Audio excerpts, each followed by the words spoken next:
And the biggest thing to remember, anything in marketing, it's truly a marathon. It's not a sprint. Even if you can throw gazillion dollars at it, it's a sprint. Hello and welcome to a whole new episode of Engati CX.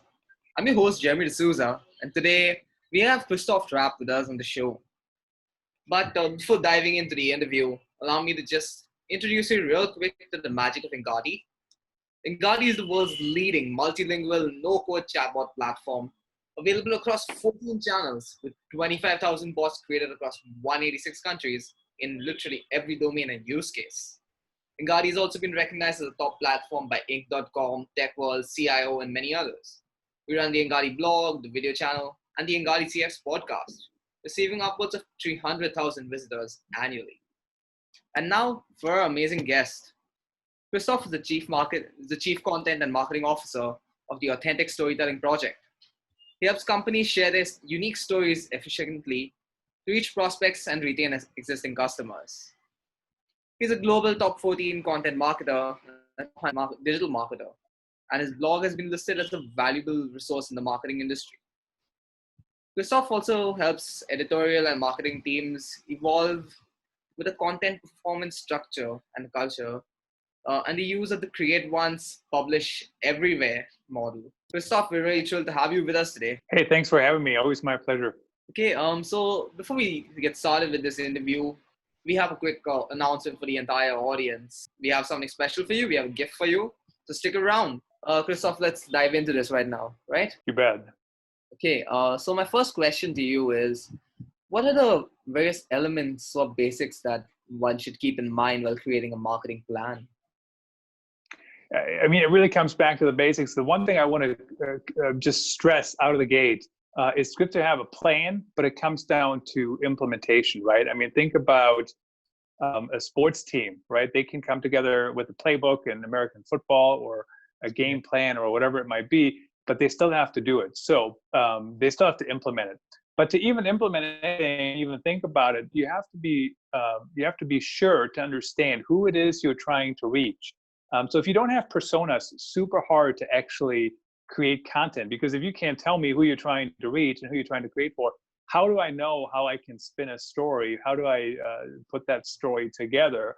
And then think about who can actually, what are the different tasks? So in my latest book, Content Performance Culture, of course, available worldwide on Amazon.com, I talk about the pillars of a content performance culture. And one of them is you have to have the right people in the right spots. And at the very least, you need to have somebody who owns the strategy. Who is it we're trying to reach? How are we going to reach them? Why are we going to reach them? What makes us different? We can't just say, hey, I'm the best, I'm the industry leading, prove it. My marketing team can't be the source for me being awesome. It doesn't work that way. So come up with that plan. Who are the people that will do the work, the strategy, and then you need the content creators, or really anybody that creates the creative, whether it's whether you're doing paid campaigns or whether you're doing content campaigns, makes no difference. And then you need somebody who can analyze it. And of course, I actually forgot about the distribution team. Somebody has to distribute it. You can make a career out of having average content that's really well distributed. And as long as more people like it than not, that can work. That doesn't mean you shouldn't create awesome content, but you need somebody who can also distribute it. And then on the back end, you have to analyze it. I'll give you an example. I was looking at some content campaigns the other day, and there is 1,200 pieces of content, and 400 pieces of content out of 1,200 make up for 90% of the results, 95% of the results. So 800, 5%. So they didn't perform at all, right? Why do we create them? Why do we do it? Well, part of it is that team was learning how to create content. So that's part of it, and that's okay. And it does take a little bit of time to take it off, but you do need to have those pieces in place to implement your strategy well. And then you got to be nimble. I mean, if you create a strategy, but start and then adjust it, have it very high level, and then adjust as you're moving forward. And as things change, if you're planning for a year, good luck implementing it in year 2. Plan for a couple weeks, and then on a phased approach, roll it out. Yeah. So obviously you can't go in blind, but you can't plan for eternity because stuff is continuously changing, right? Yep, absolutely. That makes perfect sense. Could I ask you, what goes into actually creating those pieces of content which gets you the most results? Yeah. So the biggest thing is you need to pick the right words. And whether that's podcasts or videos or blog posts or campaigns makes no difference. You have to pick the right words. So I'll give you an example. Marketers talk about known traffic. And I've had probably a lot of marketers and even publishers I talk to, they talk about they want to convert unknown traffic into known traffic. And that makes sense. And I know what they're talking about. I want that too. But here's the thing, in the real world on the web, nobody searches for known traffic. So that is not the keyword you want to go after. That's not the phrase people use. And so that's the first thing. Figure out what are the terms that people use, figure the things, the topics that you have something unique to say about it. And then, I use the COPE model, create once, publish everywhere. And I try to have a high return on effort, ROE. And what I mean by that is everything now is indexed on the web, right? Video is indexed, podcasts are indexed, articles are indexed, everything is indexed. So then create as much content as possible around that topic. So I'll give you an example. We're doing a video here. So there's a video version, fantastic. Then you're going to turn that into a podcast, fantastic. All that will get indexed, all that will show up. And then you're going to do an article on it, and then you're going to push the article to social media. And then if you want to take it to another level, you can have paid campaigns that are targeted to your target audience or remarketing or whatever. So my point is, keep pushing forward and throw your content a parade. Back in the day when I was a newspaper reporter, you wrote an article for the newspaper, and then that same article would maybe potentially go on the website. But that's not the world we live in today anymore. As marketers, we need to find a way to maximize all the content that we are working on. So it's all about, repurposing your content again and again and distributing it everywhere, getting it as much. Everywhere that's relevant. I mean, you kind of have to pick some, make some priorities. For example, I still think video a lot of times doesn't drive all the results when you compare to how much work it takes. I did the live stream on LinkedIn and I blogged about that. And I think it's worth trying if you get into the beta on LinkedIn to actually be able to go live. But the amount of work that's involved when you do video, I mean, think about it. So like right here, I had to put on a real shirt, can't just stand here in my daytime pajamas when we're on video. I even had to shave. I mean, my hair, that doesn't take too long to fix, honestly, as you can tell. But if we were just doing a podcast, I could just roll out of bed and we could talk. Exactly. It's so, and then then you have to extract the audio and then you have to upload the audio. Like it all takes time. So at some point, the video needs to drive results based on how much time it actually takes us to produce. Yeah, look at the effort to, compare it to the reward. Okay. Yep. So my next question to you is, what are the key elements of content that you advise companies to follow and work on while creating an effective marketing campaign? Yeah. So one tip that I would have is, I mean, certainly you can read my book, Content Performance Culture, but there's also the Story Brand guy, Donald Miller and JJ Peterson put that together in a fantastic formula to follow. Much easier to talk about than to do, honestly. But your content needs to solve a problem for your reader. It can't just be about you. It can't just be about, oh, look at me, look how awesome I am, et cetera, et cetera. It needs to solve the problem and address the problem that they're trying to solve. And then you need to come up with a solution. Here's how you fix it. Here's how you move forward. And then, of course, calls to action to either connect with you if they need help or if they want to connect further for down the road. But you have to create a little bit of drama, I guess, for lack of a better term. If everything is hunky-dory, why am I reading this article? I mean, I'm thinking about all, when something happens to me, or if I need to fix my toilet, that's an urgent need that I need to address. So I need to find the content that helps me solve that problem or tells me who I should call to fix it. So you do need to create some of that. Of course, the fine line that I wouldn't recommend crossing is over sensationalizing it. So if you do that, if you're just clickbaity, that's not going to help you long term either. But there has to be some kind of conflict for the character, for your reader, and then here you swoop in, so to speak, and solve their problem with your content, and then hopefully, if they need help, they can reach out and hire you for whatever the services are that you offer. Yeah, so it's like not a 100% pitch kind of thing. You're supposed to give them solutions to their problems, and kind of mention that we also have a solution for your problem, right? Absolutely. And yeah, you can't just be pitching the whole time. And here's the thing too, is so reality is I'm not going to fix like the end, like seriously, even if I might look that up, but you can still tell me how to do it because I'm your target audience. If you offer plumbing services, but you tell me how to fix it, I was like, oh my goodness, that actually sounds very difficult. And I just hire them to fix it for me, even though now I know, right? So think about it that way. Just giving knowledge away hardly ever hurts sales. And it's interesting. That I think has been changing that mindset, that's been a problem in the marketing world.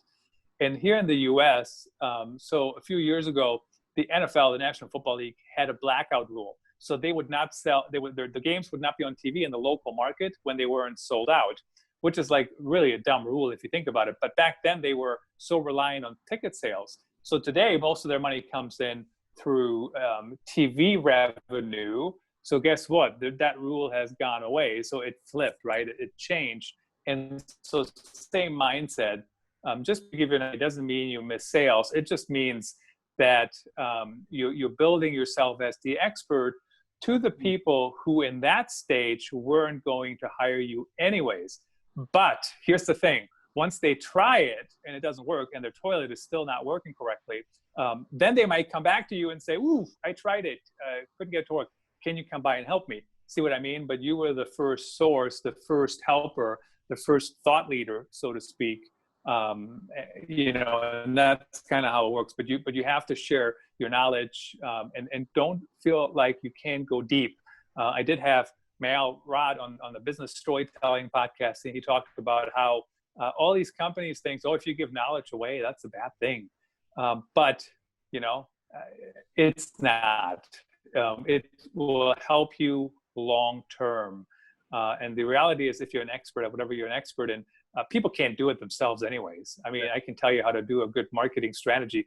That doesn't mean you can implement it, Mm-hmm. So it's all about building, that trust in your audience. So after they try it out themselves, they're just going to come back to you because you're the first one on their mind at that point, right? Yeah, exactly. Yep. Mm-hmm. Cool. So let's move on to my next question for you. Do you believe that marketing automation will play a significant role in the future? And what key aspects of the digital marketing cycle can be automated? I think it already is. Honestly, there's a lot of things that are automated. I mean, if you think about social media, my social media is on autopilot.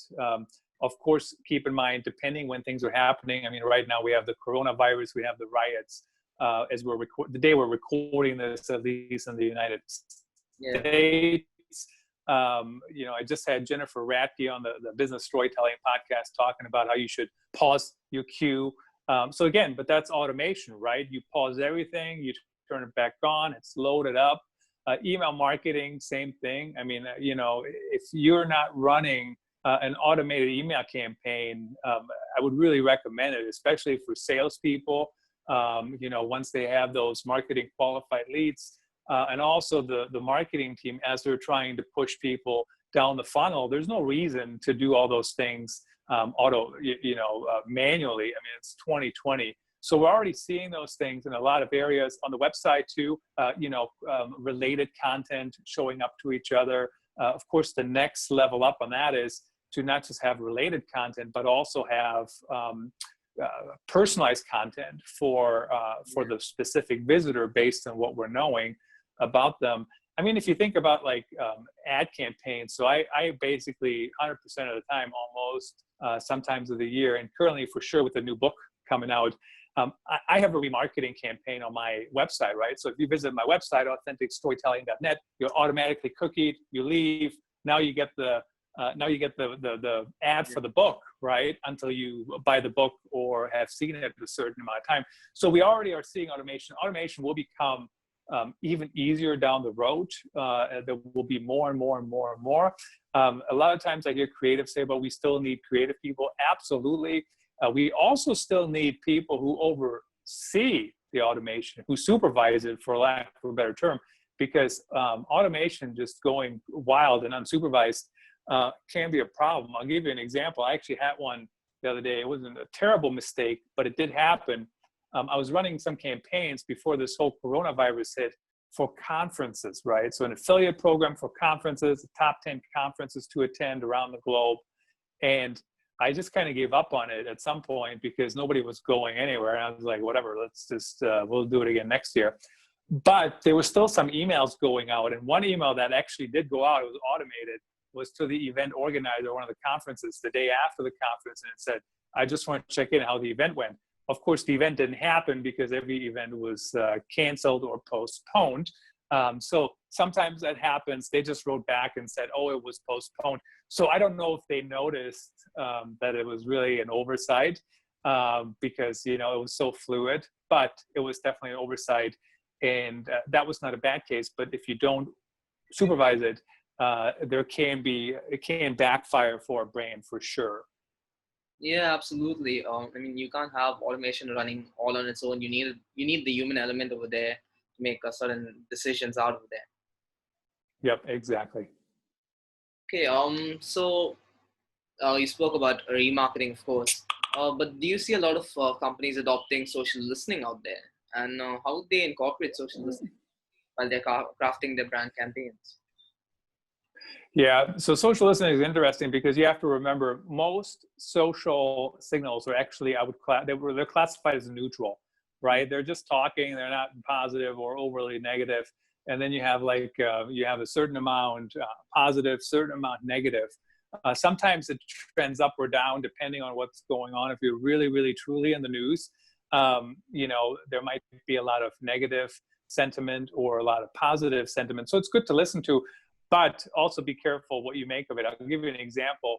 A couple of years ago, Nike did the ad with Colin Kaepernick, right? The NFL quarterback took a knee against police brutality. That was a few years ago now.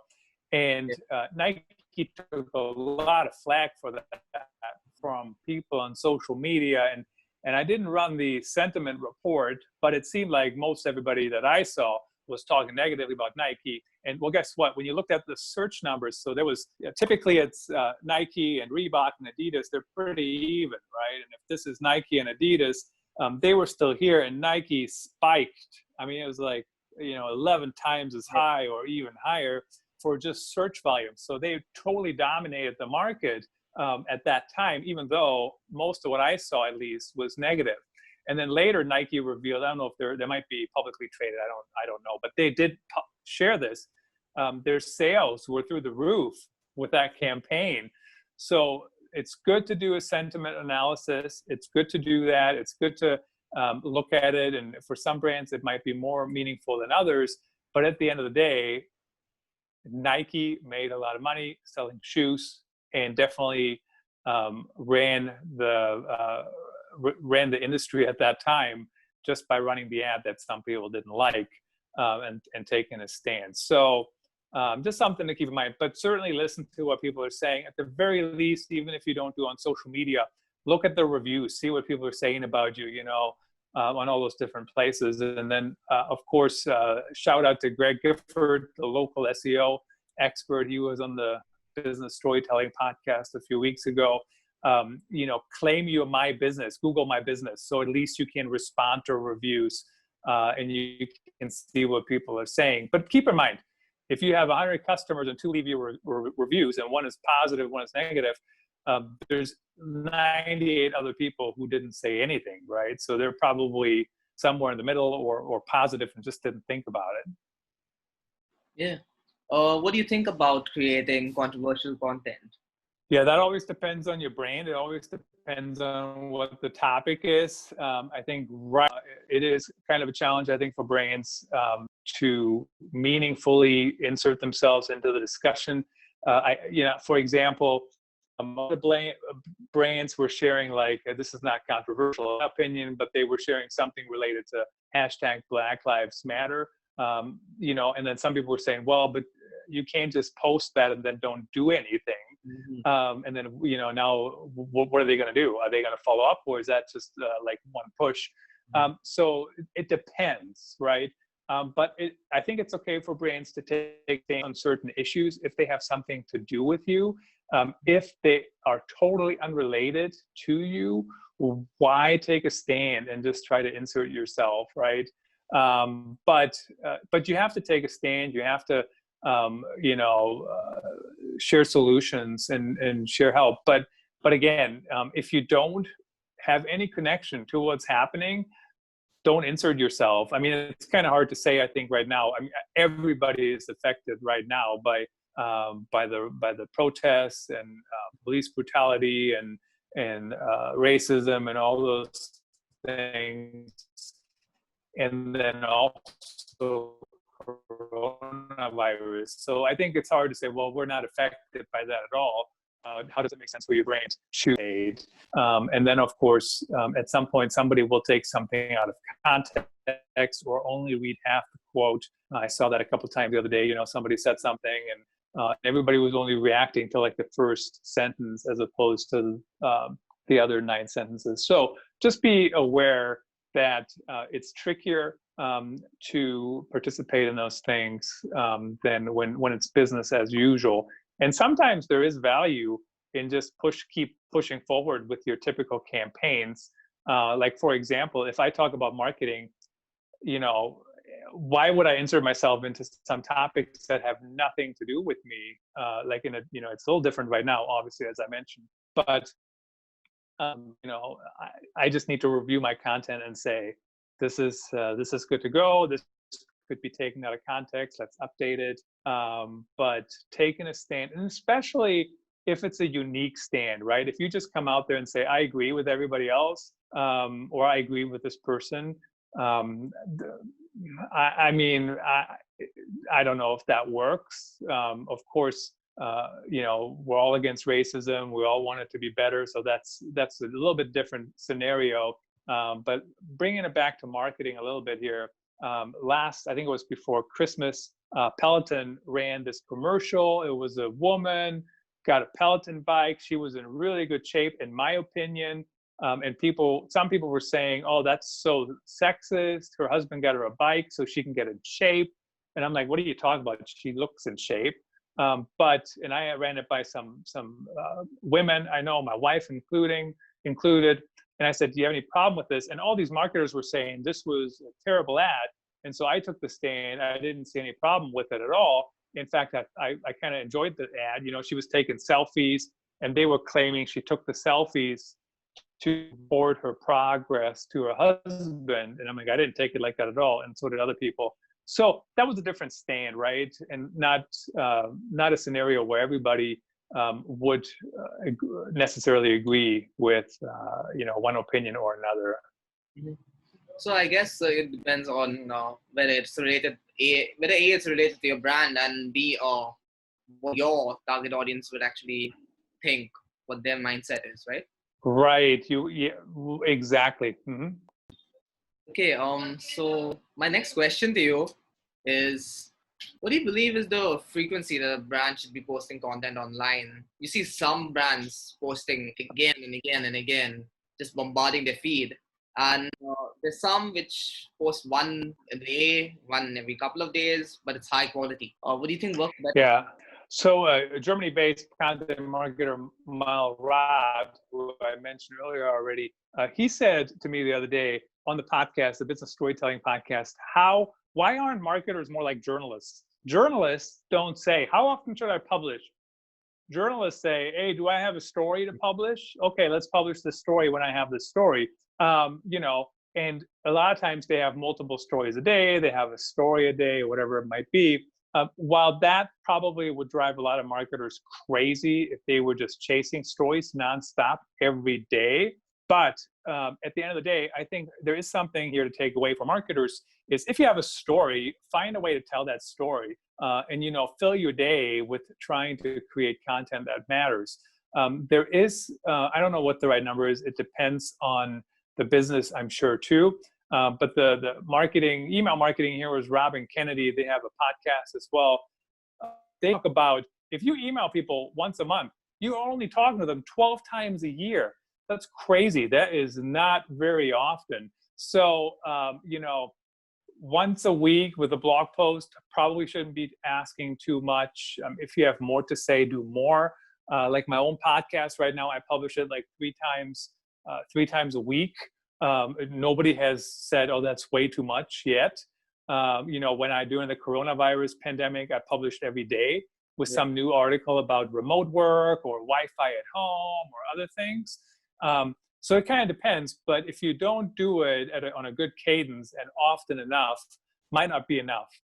Most of the brands that just pepper you with content, they have such large audiences that it seems to be working for them. That's why they're doing it.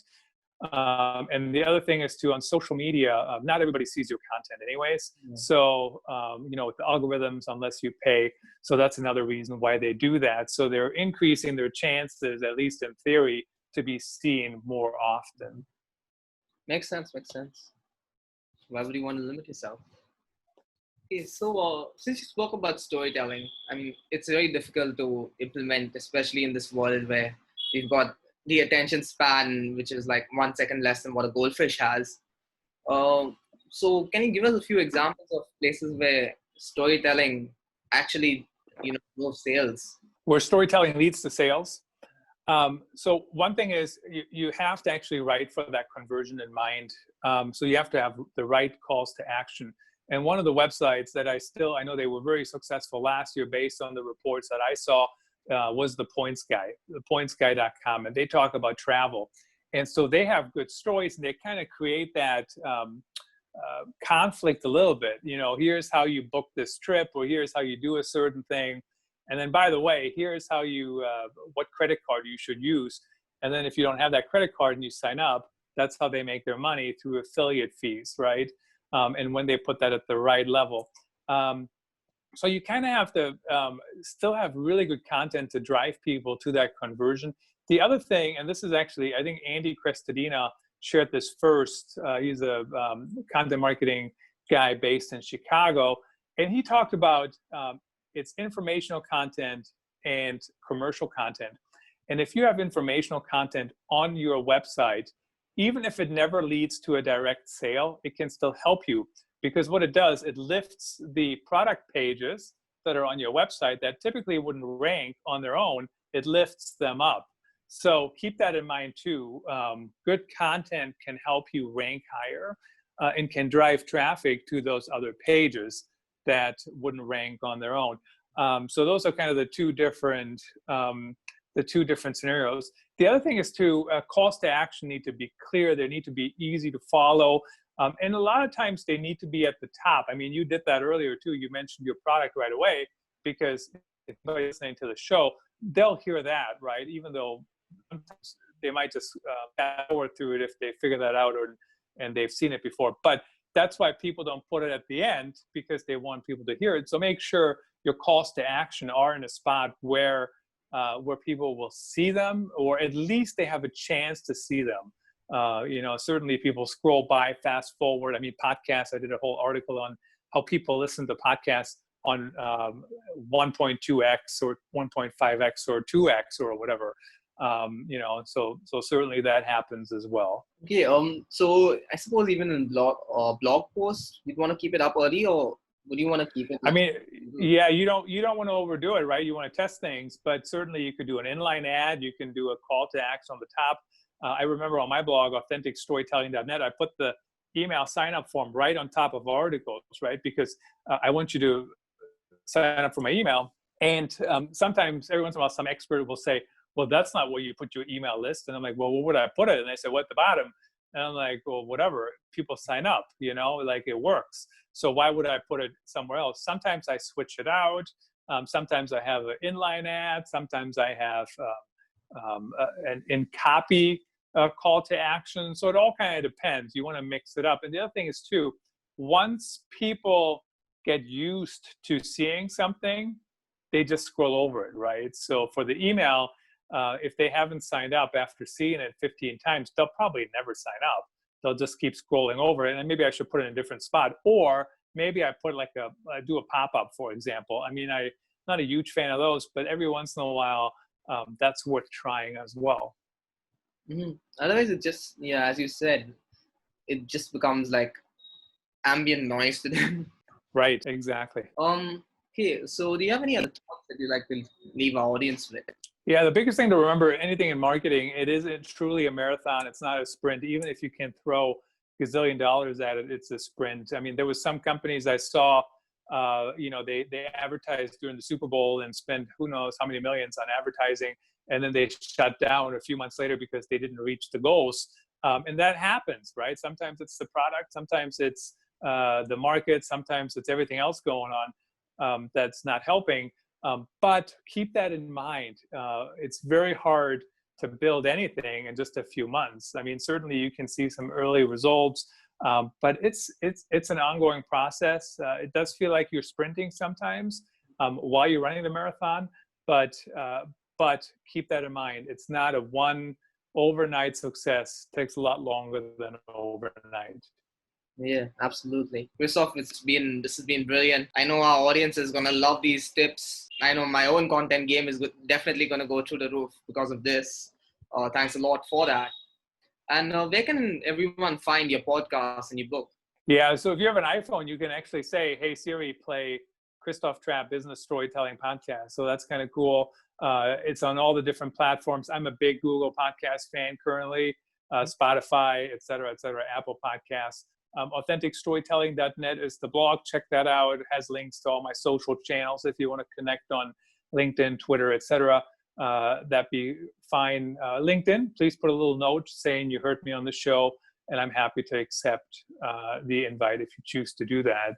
And of course, thanks for having me on the show. Always my pleasure to connect, with anyone out there trying to create content that matters and that performs. Yeah. That was amazing. Guys, since you've stuck around so long, we do have a gift for you. Our new ebook, The Evolution of Customer Experience, is out. It's available for you to download completely for free, and it'll be listed in the description. Go check it out. Engati CX will definitely be back really soon with a new expert and a new episode. So stay tuned, guys.